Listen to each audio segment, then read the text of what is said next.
जय हिंद। आप सभी का स्वागत है कलम से क्रांति में। आज हम लोग बिहार बीपीएससी और बिहार दरोगा को लेकर एक टॉपिक लेकर आपके सामने आए हैं, बिहार और बंग भंग आंदोलन। हम लोग इस टॉपिक में जानेंगे कि बंग भंग आंदोलन का बिहार पर क्या प्रभाव पड़ा है। तो चलिए बंग भंग आंदोलन को समझने से पहले उसके पीछे की क्रोनोलॉजी को समझते हैं कि आखिर बंग भंग आंदोलन क्यों हुआ था और उसका क्या परिणाम भी हुआ।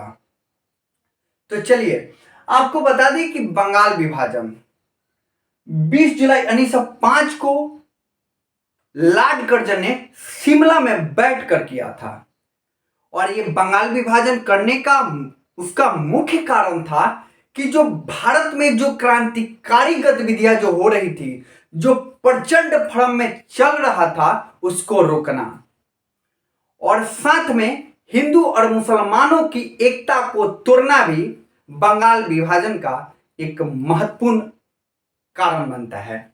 जैसे कि आप देख सकते हैं बंगाल विभाजन को करने का उद्देश्य था राष्ट्रवादी आंदोलन को कमजोर करना। जब लॉर्ड कर्जन ने 20 जुलाई 1905 को बंगाल विभाजन की घोषणा किया तो बंगाल को दो भागों में बांट दिया गया, एक पूर्वी बंगाल और एक पश्चिमी बंगाल। पूर्वी बंगाल में मुसलमानों की प्रधानता थी और पश्चिमी बंगाल में हिंदुओं की प्रधानता थी।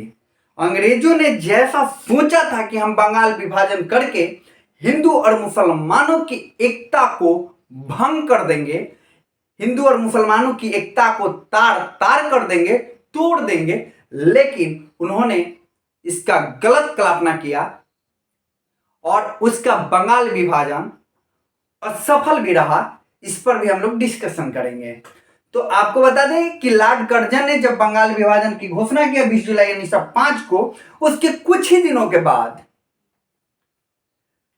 पूरे बंगाल में एक जबरदस्त आंदोलन की शुरुआत होती है बंगाल विभाजन को रद्द करने के लिए, स्वदेशी आंदोलन, जो कि 7 अगस्त 1905 को पश्चिम बंगाल के टाउन हॉल से शुरू होती है। और यह आंदोलन इतना प्रचंड फॉर्म में पूरे बंगाल के साथ साथ पूरे देश में उभरता है कि पूरे देश के लोग एक नारा लगाने लगते हैं, हमें विभाजन नहीं चाहिए, वी शुड नॉट डिवाइडेशन इन बंगाल, हमें बंगाल में विभाजन नहीं चाहिए। और ये आंदोलन दिन पर दिन बढ़ते गया, जिससे अंग्रेजी सरकार बंगाल विभाजन को तो लागू भी कर दिया 16 अक्टूबर 1905 को, लेकिन वो चिंतित हो गए, भयभीत हो गए और भयभीत होकर उन्होंने बंगाल विभाजन को रद्द करने का एक घोषणा भी कर दिए कि हम बंगाल विभाजन को रद्द करेंगे। और उसके लिए बंगाल विभाजन को रद्द करने के लिए ब्रिटेन के राजा जॉर्ज पंचम और ब्रिटेन के महारानी मेरी को भी भारत की यात्रा करनी पड़ती है और वह दिल्ली में आकर बंगाल विभाजन को रद्द करते हैं। और इस बंगाल विभाजन को जो रद्द करते हैं 12 दिसंबर 1911 को करते हैं।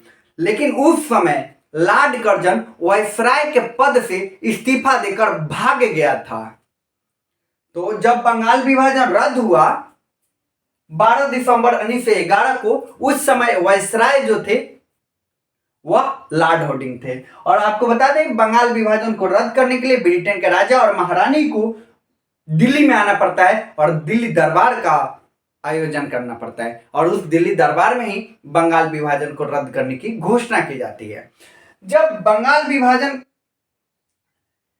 जब होता है तो उसका जो परिणाम होता है, उसके परिणाम स्वरूप, बंगाल के विभाजन के परिणाम स्वरूप जब रद्द हो जाता है बंगाल विभाजन, तो उसके परिणाम स्वरूप बंगाल से अलग जो हिंदी भाषा के जो लोग थे उन लोगों के लिए एक अलग राज्य बनाया गया, बिहार।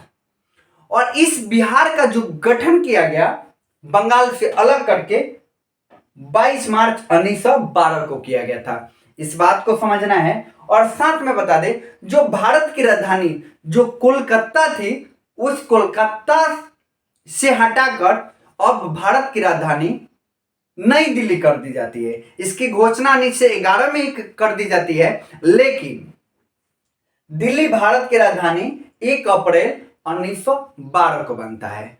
हमें उम्मीद है कि आपने तमाम जो हमने बंग भंग आंदोलन से संबंधित तमाम जो फैक्ट आपके सामने रखा, तमाम जो कंसेप्ट आपको रखा, तो आपने उस तमाम फैक्ट और कंसेप्ट को समझते हुए अपना इतना जबरदस्त तरीके से आप टॉपिक पे पकड़ बना लिए हैं कि अगर यहां से क्वेश्चन आता है तो आप झटाक से आप प्रश्न को सॉल्व कर दीजिएगा। और आपको बता दें कि जब बंग भंग आंदोलन होता है तो उसका बिहार पर भी प्रभाव पड़ता है। और बिहार के दरभंगा में जहां पे आप जानते हैं कुशेश्वर झील है, लक्ष्मी सागर झील है दरभंगा में, उस दरभंगा में सतीश चंद्र चक्रवर्ती के नेतृत्व में रक्षाबंधन दिवस भी मनाया जाता है। इस बात को ध्यान में रखिएगा। मिलेंगे अगली किसी वीडियो में, तब तक के लिए आप सभी को जय हिंद।